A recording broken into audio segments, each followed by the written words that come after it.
안녕하세요. 오늘은 유연학사제도 시리즈의 세 번째 편, 융합전공제도에 대해 알아보겠습니다. 급변하는 현대사회에서 하나의 전공만으로는 복잡한 문제를 해결하기 어렵습니다.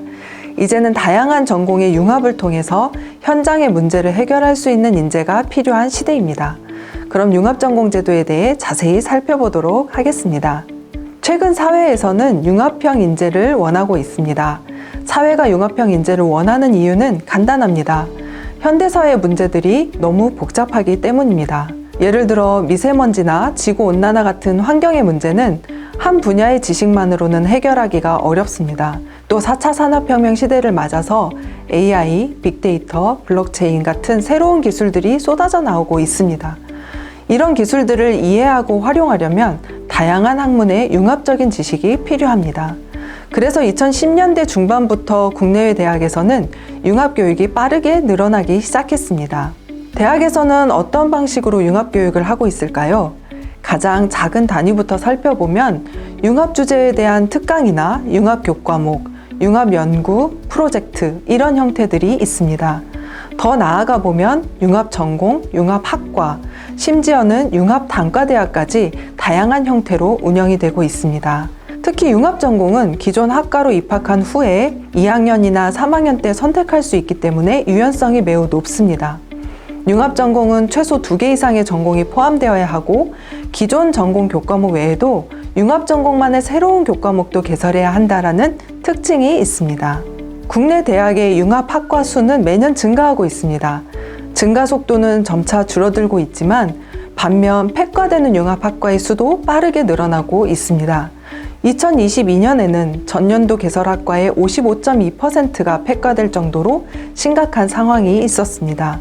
계열별로 보면 공학계열의 융합학과가 가장 많지만 그 비중은 점차 줄어들고 있고 예체능과 인문사회 쪽으로 옮겨가는 추세도 있습니다. 가장 큰 문제점은 무엇일까요?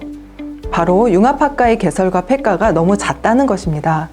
이는 학과 개설 시에 충분한 고민과 연구가 부족했다는 걸 의미하는데요. 학생들의 니즈나 산업계 요구보다는 정부 사업의 수주나 외부 평가 같은 외부적인 요인에 의해서 좌우된 결과라고 볼 수 있습니다. 그렇다면 어떻게 해야 융합전공제도를 잘 활용할 수 있을까요? 첫째로는 대학이 먼저 명확한 융합의 목표와 방향을 제시해야 합니다. 대학의 중장기 발전 계획, 지역의 산업 수요, 학생의 진로 등을 종합적으로 고려해야 합니다. 둘째로 융합전공 교육과정은 학생의 성장에 초점을 맞춰야 합니다. 실제 산업 현장의 문제를 다루는 등 융합전공에 특화된 내용과 교수법을 고민해야 합니다. 셋째로 융합전공을 지원하는 책임 있는 조직이 필요합니다. 학과 중심의 교육에서는 한계가 명확합니다.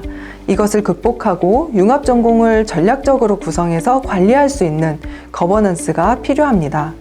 마지막으로 학생들에게는 충분한 안내와 이수 관리를 제공해야 합니다. 어떤 융합전공이 있는지, 어떤 진로로 연결되는지 등에 대한 정보를 충분히 제공하고 이수 과정으로 지원해야 합니다. 융합전공 제도는 미래 사회가 요구하는 융합형 인재를 양성하는 데 매우 중요한 역할을 합니다. 하지만 성공적인 운영을 위해서는 대학의 체계적인 접근과 지속적인 관리가 필요합니다. 한국능률협회 컨설팅에서는 각 대학의 특성에 맞는 융합전공 전략 수립과 운영 방안을 제시하고 있습니다. 융합전공 제도의 성공적인 도입과 운영은 우리 교육의 미래를 밝히는 중요한 열쇠가 될 것입니다. 다음 편에서는 학기 유연화와 학점 유연화에 대해서 알아보도록 하겠습니다. 시청해 주셔서 감사합니다.